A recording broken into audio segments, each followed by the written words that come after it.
El retrato balado. El castillo en el cual mi criado se había aventurado a entrar a la fuerza, antes de permitirme pasar la noche al aire libre, hallándome gravemente herido, era uno de esos edificios con mezcla de lobreguez y grandeza que durante largo tiempo han admirado ceñudos por entre los apepinos, menos en la realidad que en las novelas de la señora Radcliffe. Todo hacía suponer que había sido abandonado de modo temporal y en época muy cercana. Nos instalamos en una de las habitaciones más pequeñas y menos suntuosamente amuebladas. Quedaba en una apartada torre del edificio. Su decoración era rica, pero ajada y antigua. Sus paredes estaban adornadas de tapices y engaladas con diversos y multiformes trofeos heráldicos, junto con un gran número de pinturas modernas con marcos de rico arabesco de oro. Por aquellas pinturas que pendían de las paredes, no solo en sus principales superficies, sino también en los numerosos rinconcitos que la recargada arquitectura del edificio hacía necesarios. Por aquellas pinturas, digo, el estado de incipiente delirio en que me hallaba había despertado un profundo interés. Así que ordené a Pedro cerrar las macizas hojas de la puerta, pues ya era de noche, que encendiese un gran candelabro que había junto a la cabecera de mi cama, y que corriese de par en par las cortinas de terciopelo negro que rodeaban a la misma. Deseé que se hiciera todo aquello para poder entregarme, si no al sueño, al menos, alternativamente, a la contemplación de aquellos cuadros y a la lectura de un pequeño volumen que habíamos hallado sobre un almohadón y que contenía la crítica y descripción de los mismos. Mucho tiempo leí, y devotamente miré.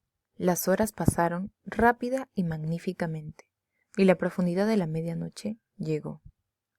La posición del candelabro me desagradaba, y alargando mi mano con dificultad para no molestar a mi durmiente criado, lo coloqué de manera que sus rayos cayeran más de lleno sobre el libro.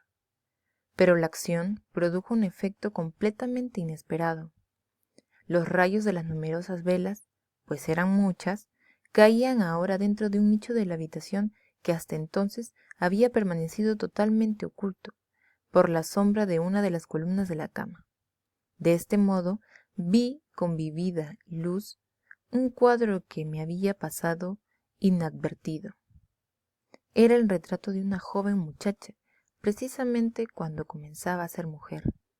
Observé con apresuramiento la pintura y luego cerré los ojos. ¿Por qué hice aquello que no estaba claro ni para mi propia percepción? Pero mientras permanecí con mis párpados cerrados, me vinieron a las mientes las razones de mi proceder. Fue un movimiento impulsivo, encaminado a ganar tiempo para pensar, para asegurarme de que mi visión no me había engañado, para calmar y dominar mi fantasía y mirar de un modo más juicioso y real. Pocos minutos después volví a mirar el cuadro. Lo que yo entonces veía con justeza no podía y no quería dudarlo, pues el primer resplandor de las velas sobre el lienzo parecía haber disipado el soñoliento sopor que se había apoderado de mis sentidos. E inmediatamente me devolvió la realidad. El retrato, como he dicho ya, era el de una joven muchacha, nada más que la cabeza y los hombros realizado por el procedimiento técnicamente llamado de viñeta. Tenía mucho del estilo de las cabezas favoritas de Sully. Los brazos, el pecho y hasta las puntas de su radiante pelo se mezclaban imperceptiblemente en la vaga pero profunda sombra que formaba el fondo del conjunto. El marco era ovalado, ricamente dorado y afiligranado, con arabescos. Como obra de arte, nada podía ser más admirable que la pintura en sí misma. Pero no podía haber sido ni la ejecución del trabajo, ni la mortal belleza de aquel rostro, lo que me había conmovido de modo tan repentino y vehemente. Mucho menos podía haber sido que mi imaginación, sacudida de su adormecimiento, hubiera equivocado aquella cabeza por la de una persona viva. Inmediatamente vi que las peculiaridades del cuadro, de la viñeta y del marco debían haber disipado enseguida tal idea, debían haberme evitado hasta una momentánea distracción. Meditando seriamente sobre aquellos puntos, permanecí por espacio de 1 hora, tal vez medio sentado, medio reclinado, con la vista clavada en aquel retrato. Finalmente, satisfecho con el verdadero secreto de su efecto, me eché de nuevo en la cama.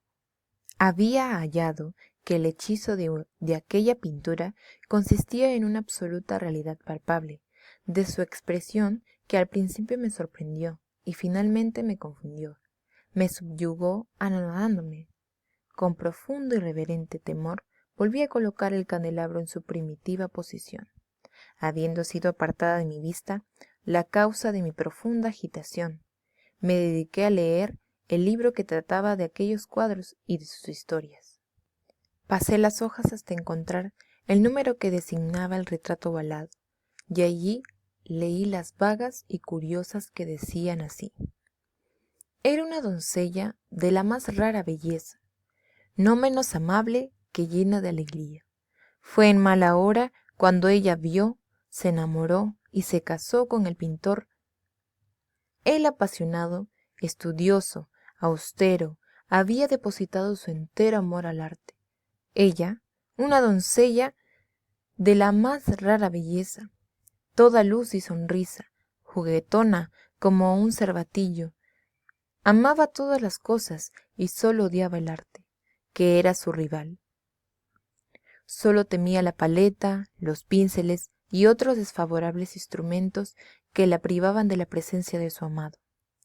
Fue, por lo tanto, una cosa terrible para aquella señora oír hablar al pintor de su deseo de retratar también a su joven esposa. Pero ella era humilde y obediente, y estuvo dócilmente sentada durante muchas semanas en la oscura cámara de la elevada torre, donde la luz caía sobre el pálido lienzo solamente desde el techo. Pero el pintor se tomó un enorme interés por aquella obra que iba adelantando de hora en hora y de día en día.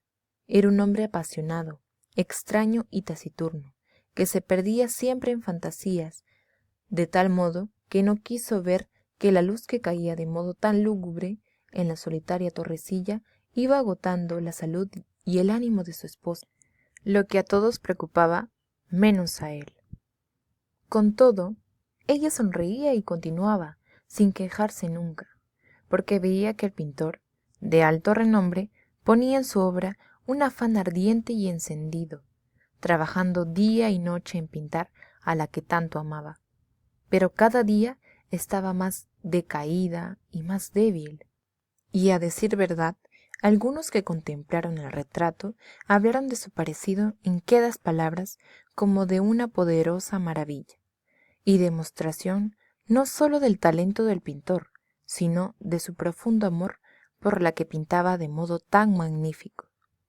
Pero al final, cuando el trabajo se iba terminando, no se permitió entrar a nadie en la torrecilla, pues el pintor se había vuelto loco, con el ardor de su trabajo, y raras veces apartaba sus ojos del lienzo, excepto para contemplar el rostro de su esposa, y él no quiso ver cómo los colores que se extendían sobre el lienzo eran arrancados de las mejillas de las que tenía sentada junto a él. Y cuando hubieron pasado varias semanas, quedaba ya muy poco por hacer, salvo una pincelada sobre la boca, un tinte sobre el ojo. El espíritu de la dama flaqueó, como la llama que amenazaba extinguirse. Dio la pincelada y el toque, y por un momento el pintor se quedó extasiado ante la obra que había realizado, pero inmediatamente, y mientras todavía la observaba, se puso tembloroso, muy pálido y fantasmal.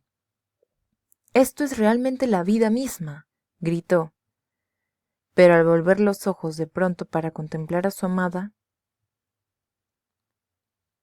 ésta había muerto.